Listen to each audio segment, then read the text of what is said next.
ఇచ్చినా, ఎవరు బలంగా ప్రజల్లో పనిచేస్తున్నా ఇమీడియట్గా వాళ్ళని ఎలా తొక్కాలి, వాళ్ళ మీద ఎలా ఫేక్ కేసులు పెట్టాలి, అలాగే వాళ్ళని ఎలా భయభ్రాంతులకి గురి చేయాలన్న వర్క్ అయితే పోలీసులు సిన్సియర్గా చేస్తున్నారు. చంద్రబాబు నాయుడు, లోకేష్ ఇచ్చిన స్క్రిప్ట్ని నాకు తెలిసి ఈ దేశంలో ఏ రాష్ట్రంలో జరగనటువంటి విధంగా రెడ్ బుక్ రాజ్యాంగాన్ని ఇక్కడ రచిస్తుంటే ఎలా తప్పుడు కేసులు పెట్టాలి, ఎలా రిమాండ్ రిపోర్ట్లు రాయాలి, ఎలా బెయిల్ రాకుండా వాళ్ళని 60-70 రోజులు మినిమం లోపల పెట్టాలి అనే దాని మీద ఈరోజు కేస్ స్టడీ చేయాలంటే ఆంధ్రప్రదేశ్కి వచ్చి మన పోలీస్ వ్యవస్థ మీద చేస్తే అర్థమైపోతుంది.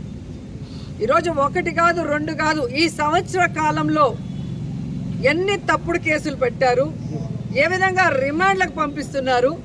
సుప్రీంకోర్టు, హైకోర్టు కూడా వీళ్ళకి మొట్టికాయలు వేసినా కూడా ఇంకా బుద్ధి రాకుండా అవే సెక్షన్స్తో మళ్ళీ రిమాండ్కి పంపించాలన్న ప్రయత్నం చేస్తున్నారో ఒకసారి మీడియా మిత్రులు తెలుసుకోవాలి. దీన్ని ప్రజలకు కూడా తెలియజేయాలని కూడా కోరుకుంటున్నాను. ఈరోజు నగిరి విషయానికి వస్తే ఇక్కడున్న ఎమ్మెల్యే గాలిలో గెలిచిన గాలిగాడు. కరోనాలో ప్రజలతో లేడు, ప్రజల్ని పట్టించుకోలేదు, ప్రజలకు ఒక చిన్న పని కూడా చేయలేదు. ఆ తర్వాత ఏ రోజు కూడా ప్రజలలో ఆయన లేడు. ఈవీఎంల మ్యానిపులేషనో లేకపోతే గాల్లో గెలిచాడో ఆ దేవుడికి తెలియాలి. నగిరి నియోజకవర్గంలో గెలిచిన రోజు నుంచి ఈ రోజుటి వరకు ఒక్క అభివృద్ధి కార్యక్రమం చేశాడా? కేవలం దోచుకోవటం, దాచుకోవటం. ఈరోజు ఇసుకలో పట్టుబడ్డ వాళ్ళంతా తెలుగుదేశం పార్టీ వాళ్ళు, ఎమ్మెల్యే భానుప్రకాష్కి ముఖ్య అనుచరులు. నిజంగా ఈరోజు మీరు చూడాలి, ఇంత పెద్ద పెద్ద టిప్పర్లు ఇసుకని డంప్ చేసుకొని తమిళనాడుకి వెళ్తున్నాయి. ఎక్కడి నుంచి వెళ్తున్నాయ్యా అంటే రాజంపేట నుంచి తిరుపతి మీదుగా నగిరికి వచ్చి ఇక్కడ డంపింగ్ చేసుకొని వెళ్తున్నాయి. అంటే ఇది వైఎస్ఆర్సీపీ అధికారంలో ఉందా, కూటమి ప్రభుత్వం అధికారంలో ఉందా? ఈరోజు రాజంపేట నుంచి చూస్తే తెలుగుదేశం పార్టీ ఎమ్మెల్యేలు, తిరుపతిలో జనసేన ఎమ్మెల్యేలు, వీళ్ళు అఫీషియల్స్తో, పోలీసులతో, మైనింగ్ వాళ్ళతో కొల్లుడై ఈ విధంగా టిప్పర్లు, ఇదేం సైకిల్ బైకు కాదు, ఒక చిన్న బ్యాగ్లో పెట్టుకొని పెట్టుకొని వెళ్ళటానికి ఇంత పెద్ద కంటైనర్లు ఈ విధంగా రాజంపేట నుంచి వెళ్తుంటే ఏం చేస్తున్నారు సంవత్సర కాలం పోలీసులు, మైనింగ్ వాళ్ళని అడుగుతున్నా. అరెస్ట్ చేయడం జరిగింది. అరెస్ట్ చేసిన వెంటనే వాళ్ళ లెక్క సెట్ అయింది అనుకుంటానేమో. రిమాండ్ రిపోర్టు చాలా నార్మల్గా రాసి వెంటనే 3వ రోజుకి బెయిల్ వచ్చింది. ఇన్ని కంటైనర్లు దొరికిన తర్వాత కూడా మరి ఆయన బయటకు వచ్చి సాక్ష్యాధారాల్ని తారుమారు చేయడా? ఎలా బెయిల్ వచ్చింది? మరి ఆ విధంగా పోలీసులు రిమాండ్ రిపోర్ట్ రాసింది నిజం కాదని నేను ప్రశ్నిస్తున్నా. దీన్ని సర్క్యులేట్ చేశారని చెప్పి వైఎస్ఆర్సీపీ సోషల్ మీడియా పిల్లల్ని 2 రోజులుగా నగిరి సిఐ హెరాస్ చేస్తున్నాడు. పిల్లల్ని తీసుకురావడం, వాళ్ళ ఫోన్లు లాక్కోవటం, వాళ్ళని కొట్టడం, బూతులు తిట్టడం. నేను ఒకటే అడుగుతున్నా, ఈరోజు సుప్రీంకోర్టు అలాగే హైకోర్టు క్లియర్ కట్గా ఇచ్చింది, సర్క్యులర్ ఇచ్చింది. మినిస్ట్రీ ఆఫ్ అఫైర్స్, సుప్రీంకోర్టు ఇచ్చిన జడ్జిమెంట్ని అన్ని రాష్ట్రాలకి సర్క్యులర్ పంపించింది, సెంట్రల్ గవర్నమెంట్ పంపించింది. సుప్రీంకోర్టు క్లియర్గా చెప్పింది, సోషల్ మీడియాలో పోస్టింగ్స్కి లేదా ఈ టీవీ ఇంటర్వ్యూల్లో జరిగే వాటికి రిమాండ్కి పంపించేదానికి లేదు. ఇలా తప్పుడు కేసులు పెట్టి అరెస్టులు చేస్తే బాగుండదని క్లియర్గా ఇచ్చింది. అయినా ఇంకా అవే సెక్షన్లు పెట్టుకుంటూ ప్రజల్ని మోసం చేయడమే కాకుండా ముఖ్యంగా నగిరిలో అందరినీ పిలిచి వాళ్ళ ఫోన్లు లాక్కొని వాళ్ళని కొట్టి వాళ్ళని బెదిరించి వాళ్ళకి నచ్చిన పేర్లు రాయమని చెప్తున్నారు. ఈరోజు మీరు వైఎస్ఆర్సీపీ వాళ్ళని ఇరికిస్తున్నారు. ఒక తమిళనాడు వాడైనా, ఒక వైఎస్ఆర్సీపీ వాళ్ళైనా ఈ ప్రభుత్వం ఎలా సహకరిస్తుంది? ఒక పెన్షన్ ఇవ్వడానికే సహకరించడం లేదు, ఒక ఇల్లు ఇవ్వాలంటే సహకరించదు. ఏది వైఎస్ఆర్సీపీ వాళ్ళకి ఇవ్వకూడదని చెప్తుంటే మరి ఏ విధంగా ఇది జరుగుతుంది? పైనుంచి ప్రెషర్ చేశారు అంటారు. ఇది ఒక డైలాగ్ అఫీషియల్స్ అందరికీ కూడా. నేను అఫీషియల్స్కి చెప్తున్నాను అండ్ భానుప్రకాష్కి కూడా చెప్తున్నాను, నీకు నోరు రోజు రోజుకి పెరిగిపోతుంది. నిన్నలా మొన్న మీరు మాట్లాడిన దాని మీద ఇప్పుడు నేను కేసు ఇవ్వబోతున్నాను. అలాగే డెఫర్మేషన్ సూట్ కూడా వేయబోతున్నాను. ఇన్ని రోజులు నువ్వు కౌన్సిలర్కి ఎక్కువ, ఎమ్మెల్యేకి తక్కువ అని వదిలేశాను. కానీ రోజు రోజుకి నీకు బాగా ఎక్కువైపోయి నువ్వు మాట్లాడే విధానానికి ఫుల్ స్టాప్ పెట్టాలని ఈరోజు మేము ఒక డెసిషన్ తీసుకుంటున్నాం. ఎందుకంటే నిన్ను కన్న తల్లే నిన్ను చీత్కరించుకుంది.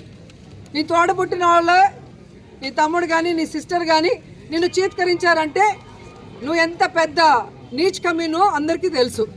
నువ్వు నా గురించి మాట్లాడేంత అర్హత నీకు ఉందా అని అడుగుతున్నా. ఈరోజు నువ్వు ఎమ్మెల్యే అయిన తర్వాత గంజాకి అడ్డాగా మారిపోయింది పుత్తూరు నగరి. నువ్వు ఎమ్మెల్యే అయిన తర్వాత ఈరోజు డ్రగ్స్కి అడ్డాగా మారిపోయింది. నువ్వు ఎమ్మెల్యే అయిన తర్వాత ఈరోజు అక్రమ మైనింగ్ జరుగుతుంది, అక్రమ ఇసుక, ఇవన్నీ చేస్తూ నువ్వు మా మీద నిందలేస్తున్నావు. రాబోయేది జగన్మోహన్ రెడ్డి గారి ప్రభుత్వం. 5 ఏళ్ల తర్వాత ఈ 5 ఏళ్లలో నువ్వు చేసిన అవినీతిని కూర్చోబెట్టి కక్కిస్తానని కూడా ఈ సందర్భంగా తెలియజేసుకుంటున్నా. మా లీడర్లను బెదిరించో భయపెట్టేస్తో ఇక్కడ ఎవ్వరు భయపడిపోయేవాళ్ళు లేరు. మీ తాటాకు చెప్పులకి ఎవ్వడు భయపడేవాడు లేడు. జగన్మోహన్ రెడ్డి గారు చెప్పారు కదా, మేం ప్రజల కోసం ఫైట్ చేసేవాళ్ళం, అధికారంలో ఉంటే ప్రజలకు మంచి చేసిన వాళ్ళం. ఈరోజు గర్వంగా ప్రజల్లోకి మేము వెళ్ళగలం. కానీ మీరు వెళ్ళే పరిస్థితి లేదు. చాటలతో పరకలతో కొడతారు. జగన్మోహన్ రెడ్డి ఇచ్చేటివన్నీ ఇస్తాము, అవి కాకుండా మేము చెప్పినవి కూడా ఇస్తామని చెప్పి చంద్రబాబు నాయుడు, పవన్ కళ్యాణ్, లోకేష్ ఎలా ఫెయిల్యూర్ అయిపోయారు, ఎలా ప్రజల్ని మోసం చేశారో అందరికీ తెలుసు. అలాగే ఈ దేశంలోనే ఏ రాష్ట్రంలో చేయనటువంటి విధంగా మొదటి సంవత్సరమే 1,86,000 కోట్ల రూపాయలను అప్పు తీసుకొచ్చి ఒక చెత్త రికార్డు సృష్టించిన ముఖ్యమంత్రి ఎవరైనా ఉన్నారంటే అది చంద్రబాబు నాయుడు. ఈరోజు లా అండ్ ఆర్డర్ ఏ విధంగా ఫెయిల్యూర్ అయింది రాష్ట్రంలో, ఆడపిల్లల్ని ఎలా మానభంగాలు చేసి చంపేస్తున్నారో అందరూ చూస్తున్నారు.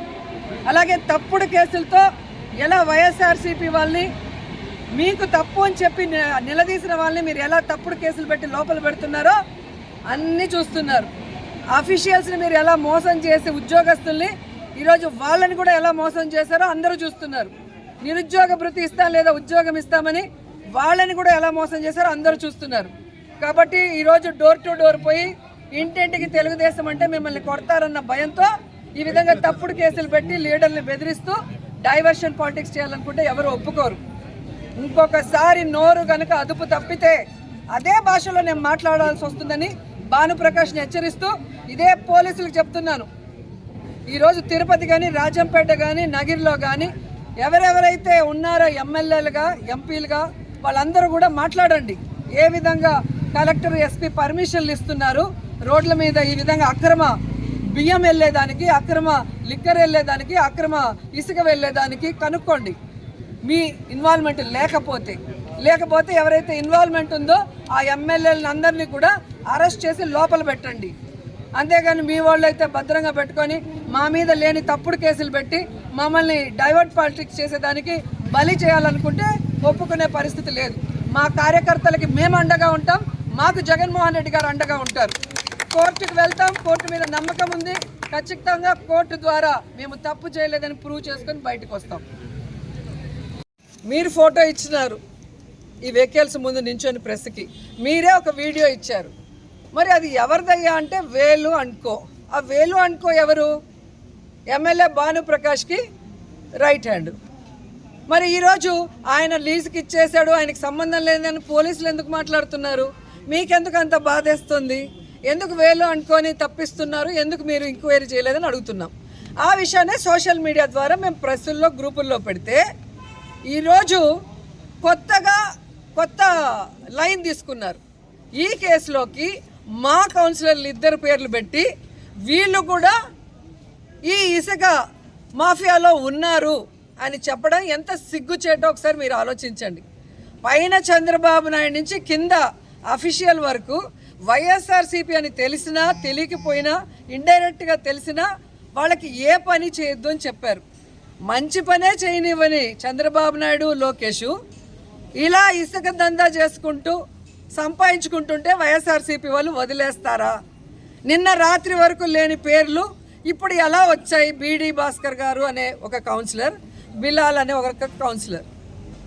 ఈరోజు ఆ పట్టుకున్న వాళ్ళు ఎవరైతే ఉన్నారో ఆ తమిళనాడు పిల్లాడు, ఆ పిల్లాడు ఈ పేర్లు చెప్పాడు అంటారు, ఆ పిల్లాడు ఫోన్లో వీళ్ళ నెంబర్లు ఉన్నాయి అంటారు. నిజమైతే మొత్తం ఈ సంవత్సర కాలం ఆ పిల్లాడు ఎవరైతే బాలాజీయో ఇంకెవరో పేరు చెప్తున్నారు, నాకైతే తెలియట్లా, భరత్ అంట, ఆయన ఫోన్ కాల్స్ 1 year డేటా తీయండి, దాంట్లో ఎవరెవరు మాట్లాడారో అందరినీ అరెస్ట్ చేయండి, అందరి మీద కేసు పెట్టండి, అంతే కదా. భరత్ గారేమో మొన్న ఎక్కడో మాట్లాడారంట, నాకు తెలియలేదు ప్రెస్లో, నన్ను కొట్టి నా దగ్గర వాళ్ళకి కావాల్సిన పేర్లు చెప్పించుకుంటున్నారు అని, అది వేరే విషయం. నేను అడిగేది వైఎస్ఆర్సీపీ కౌన్సిలర్లకి రాజంపేట నుంచి నగిరి వరకు అన్ని జిల్లాల ఎస్పీలు, అన్ని జిల్లాల మైనింగ్ ఆఫీసర్లు, అన్ని జిల్లాల ఎంఆర్ఓలు, అన్ని జిల్లాల డిఎస్పీలు, సిఐలు సహకరిస్తారా? ఎందుకంటే అన్నమయ్య డిస్టిక్ ఉంది, తిరుపతి డిస్టిక్ ఉంది, నగిరి, చిత్తూరు డిస్టిక్, 3 డిస్టిక్ల ఎస్పీలని, కలెక్టర్లని, డిఎస్పీలని, సిఐల్ని, ఎంఆర్ఓల్ని, మైనింగ్ ఆఫీసర్లని కరెక్ట్ చేసే శక్తి ఒక 2 కౌన్సిలర్లు వైఎస్ఆర్సీపీ కౌన్సిలర్లకి ఉందా నేను ప్రశ్నిస్తున్నా. ఇది డైవర్షన్ పాలిటిక్స్ కాదు. ఈరోజు భానుప్రకాష్ అలాగే గంగాధర్ నెల్లూరు ఎమ్మెల్యే వీళ్ళిద్దరూ కూడా ఈ మాఫియా చేస్తున్నారు అఫీషియల్స్ సహకారంతో. వీళ్ళ అండతోనే ఇది చెన్నైకి వెళ్తుంది, తమిళనాడుకు వెళ్తుందని క్లియర్గా అన్ని పేపర్లలో ఛానల్లో వస్తే వాళ్ళందరినీ వదిలేసి దాన్ని పోస్ట్ చేసిన పిల్లల్ని కొట్టడం, వాళ్ళ మీద తప్పుడు కేసులు పెడతామని బెదిరించడం, ఏకంగా కౌన్సిలర్లను అయితే కేసులో ఇరికిచ్చి ఇప్పుడు రిమాండ్ రిపోర్ట్ లేకుండా అక్కడి నుంచి దొంగల్లాగా తీసుకొచ్చి ఇక్కడ లోపలికి వెళ్ళిపోతారు. ఏదయ్యా రిమాండ్ రిపోర్ట్ అంటే ఆన్ ద వే అంట. అలాగే మీరు చూస్తే మొన్న బియ్యం మాఫియా నగిరిలో 13,000 టన్నులకు పైగా దొరికింది. జార్ అండ్ జాయ్ అది ఎవరిది? తెలుగుదేశం పార్టీ ముఖ్య అనుచరుడు అమృతరాజ్ గారు.